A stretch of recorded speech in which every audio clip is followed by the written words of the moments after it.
Para saudara yang terkasih, jumpa lagi dengan saya Romo Yohanes Kade Aryana dalam acara Remifa, Renungan Mingguan Family. Kali ini edisi Minggu Biasa ke-25 dengan tema Kerahiman Allah melampaui kehakiman manusia. Para saudara yang terkasih, ketika Anda melihat teman Anda sukses, sementara Anda belum, apa yang Anda lakukan? Apakah Anda akan merasa bahagia dan memberi apresiasi terhadap teman Anda? Mungkin satu atau dua dari kita.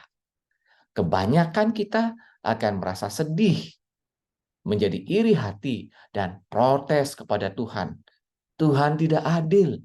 Tuhan tidak peduli dengan saya. Tuhan sudah mati. Para saudara yang terkasih, iri hati adalah penyakit paling tua yang berjangkit dalam diri manusia. Maka dalam kitab Nabi Yesaya, Tuhan berfirman, "Rancanganku bukanlah rancanganmu, dan jalanmu bukanlah jalanku." Baiklah orang fasik meninggalkan jalannya, dan orang jahat meninggalkan rancangannya. Tuhan akan memberikan pengampunan dan kerahiman yang berlimpah. Santo Paulus dalam suratnya kepada jemaat di Filipi menyampaikan bahwa baginya hidup adalah Kristus dan mati adalah keuntungan. Komitmen hidup Paulus ini setelah meninggalkan jalan hidupnya yang lama sebagai antikris dan mengikuti jalan Allah dalam diri Yesus Kristus. Di jalan Allah, dia melihat kekayaan rahmat yang melimpah, sementara jalannya selama ini seperti sampah. Para saudara yang terkasih, dalam bacaan Injil, kerajaan Allah seumpama seorang pemilik kebun anggur yang mencari pekerja upahan. Dengan pekerja yang mulai pukul 6 pagi, disepakati besar upah sedinar sehari. Kemudian masuk juga pekerja upahan dari pukul 9, 12, 15, dan 17. Di akhir kerja, pemilik kebun memanggil semua pekerja untuk menerima upahnya masing-masing. Ternyata pemilik kebun anggur itu memberikan upah yang sama kepada semua pekerja. Karena itu orang yang bekerja dari pagi protes dan marah kepada tuan pemilik kebun anggur. Tetapi pemilik kebun anggur berkata, "Saudara, aku tidak berlaku tidak adil terhadap engkau. Bukankah kita sepakat sedinar sehari? Atau iri hatikah kamu karena aku murah hati?" Para saudara yang terkasih, pekerja yang iri hati tadi hanya melihat dirinya saja.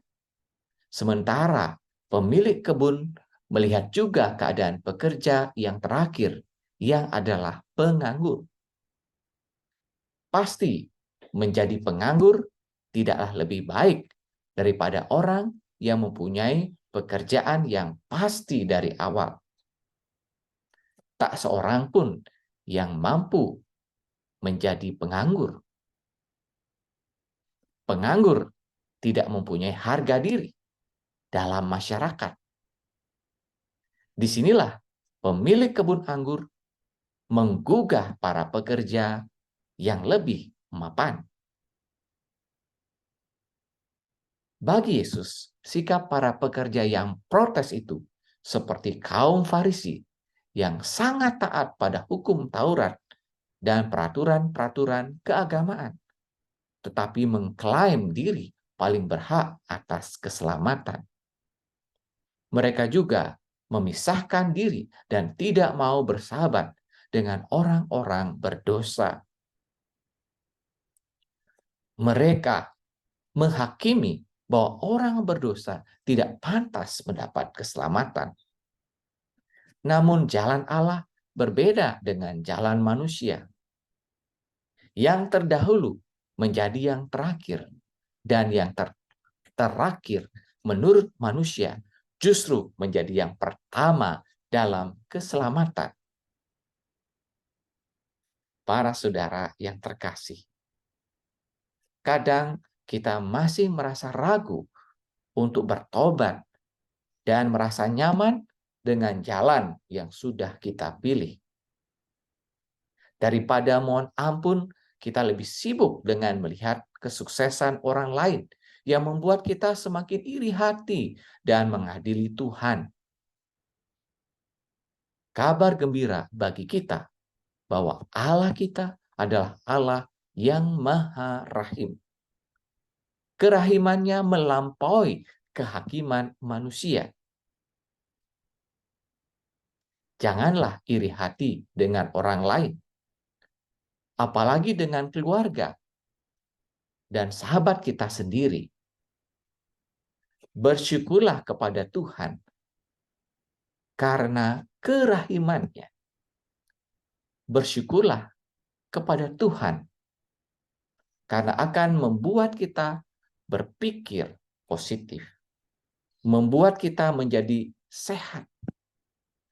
Bersyukur membuat kita semakin beresonansi untuk mendatangkan dan mengalami berkat yang semakin berlimpah. Jika Anda terinspirasi dengan renungan ini, jangan lupa tekan tombol like, komen, subscribe, dan share video ini. Tuhan memberkati.